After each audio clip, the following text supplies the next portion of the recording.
One of the things that I do every day is at the end of my day, which is extremely busy, doing a lot of different things, is that I carve out space to sit on my couch, put my blanket on my legs and a pillow for my feet, and I put my legs up on my coffee table.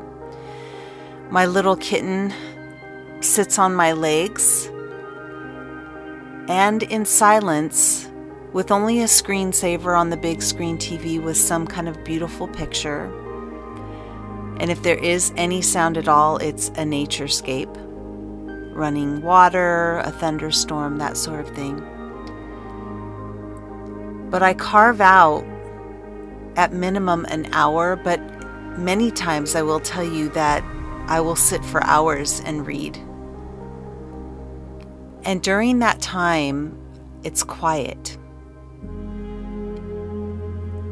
And this gives my brain the opportunity to not have a lot of different noise happening.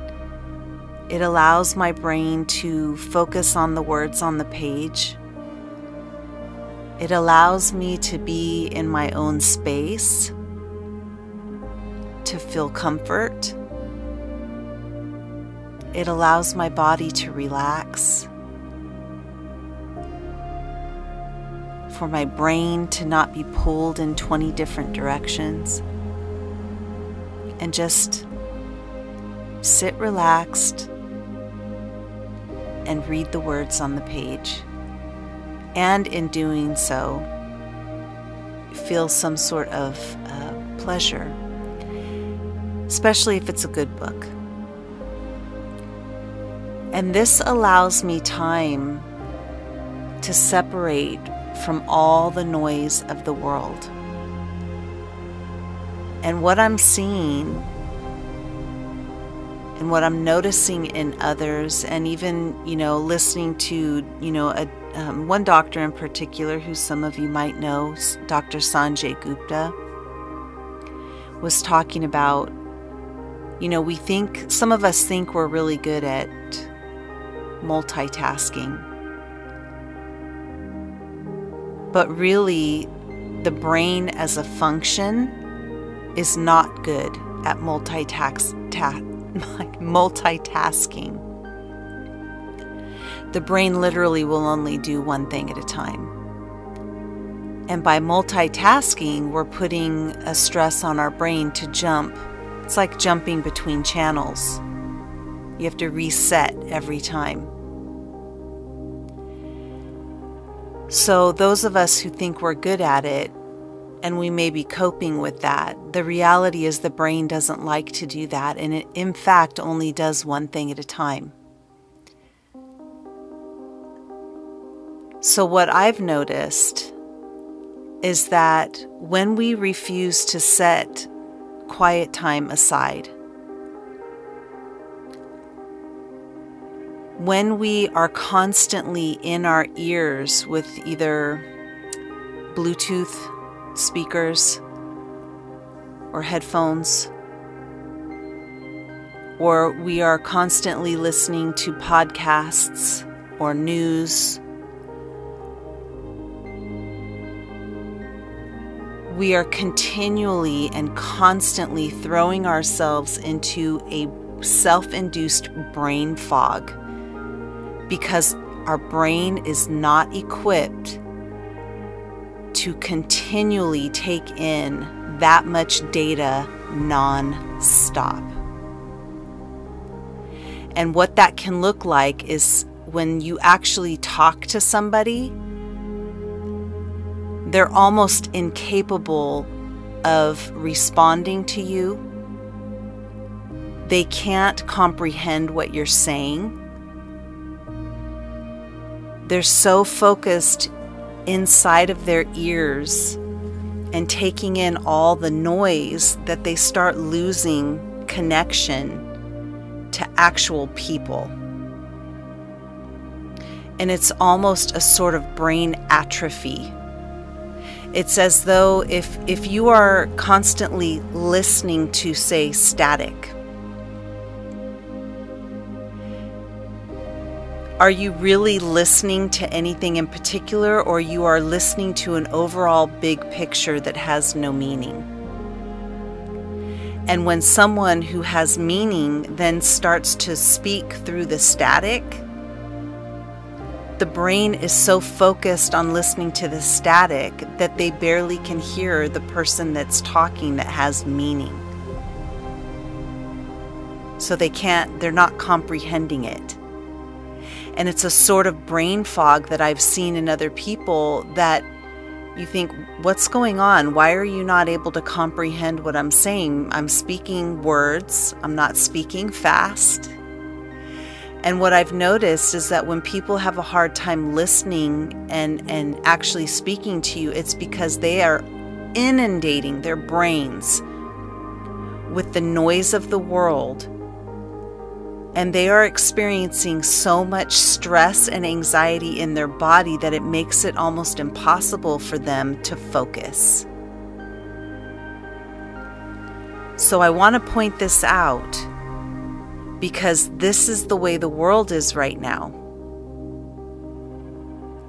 We've adapted to a virtual world.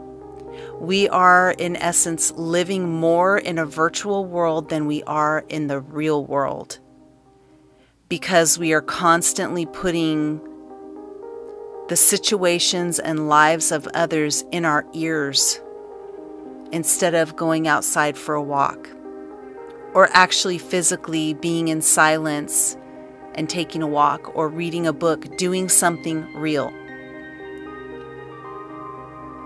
We're listening to podcasts, we're listening to YouTube, we're watching TV, we're watching Netflix. We have a million things that are streaming at our fingertips 24/7. We pick up our phone probably hundreds of times a day for no reason. We are constantly driven to go onto social media and scroll for hours at a time just to fill the time.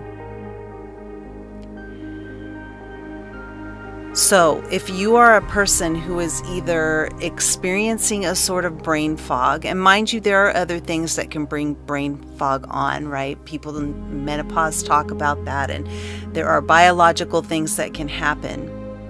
But what I'm noticing is more brought on by the overconsumption of technology and never shutting it off.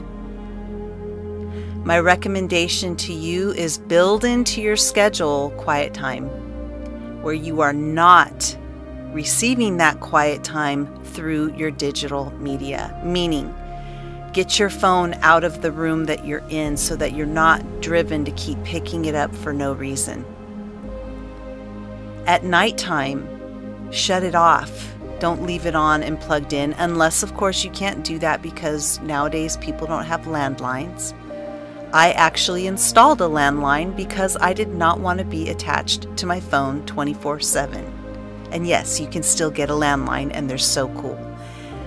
So nowadays you plug them into your modem, and everybody has one of those for their Wi-Fi. Okay? If you are attached at the hip to your phone, like most people are, and nowadays your phone even gives you feedback. It gives you a report. I know mine does. It gives me a report of how many times a day I picked up my phone, how many hours up or down that I was on my phone. Pay attention to those things because it's affecting your quality of life. What is the percentage of time that you are actually living in the real world and not immersed in a virtual world? There has to be a balance, because when there's not a balance, you are inundating your brain to do things so much that it's not meant to do that much. I mean, mind you, your brain's meant to do a lot of things. I think to rephrase that, your brain has a lot more important things to be focusing on, like keeping you alive, running your body. And you can look at a person's face and tell when they are overwhelmed when they're online too long, because it's almost like this stress look and circles under their eyes. When people don't step away to have a real life, it shows up in the physical stress that their body is having. And what I've noticed is it's almost like a brain atrophy where the person is not able to even really communicate well with you, or they can't on the spot take in what you're saying. If someone walked into the room and you were doing something else and someone says something to you, you should be able to stop, take a second to take in what they said and respond. If you aren't able to even do that, it's because your brain is being so overwhelmed constantly with the noise and data of constant immersion in the virtual world, the digital world, that you're not allowing your brain to have any type of additional break. Mind you, your brain never really takes a break, right? Because it's constantly running our body and everything that needs to be done. And that in itself should be enough for you to say, hey, I need to carve out some time where I'm not putting additional stress on my body because my body has better things to do. You will get a sort of brain atrophy to actual talking, actual communication, actual, interaction with other people when all you do is constantly consume digital media and in the virtual world and immerse yourself constantly in it.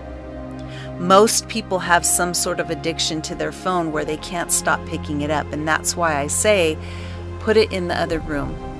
Phones have built in now, and I have my phone, it feels like it's on focus all the time, and it kind of is because I'm filming a lot and for my work, which requires me to be attached to my phone. And I put myself in a focus so I'm not interrupted during those times, because I'm not going to be doing 20 different things. When I'm filming, I'm focused on filming. That's what my brain wants to do, one thing at a time.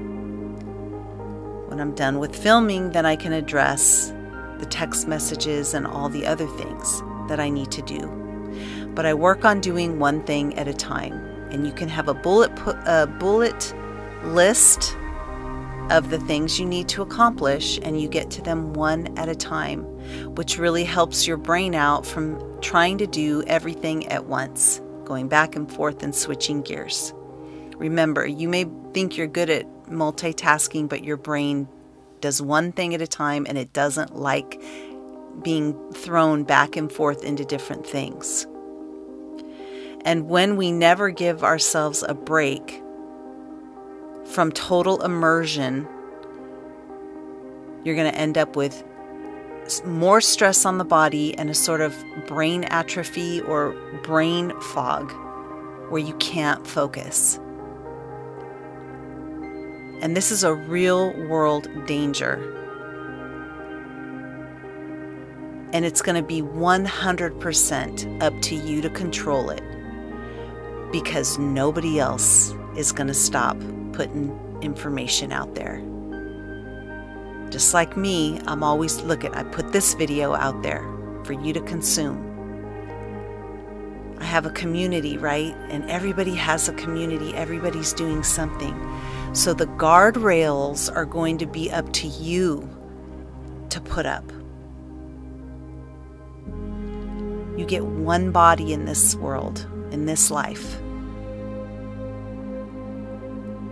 So treat it well.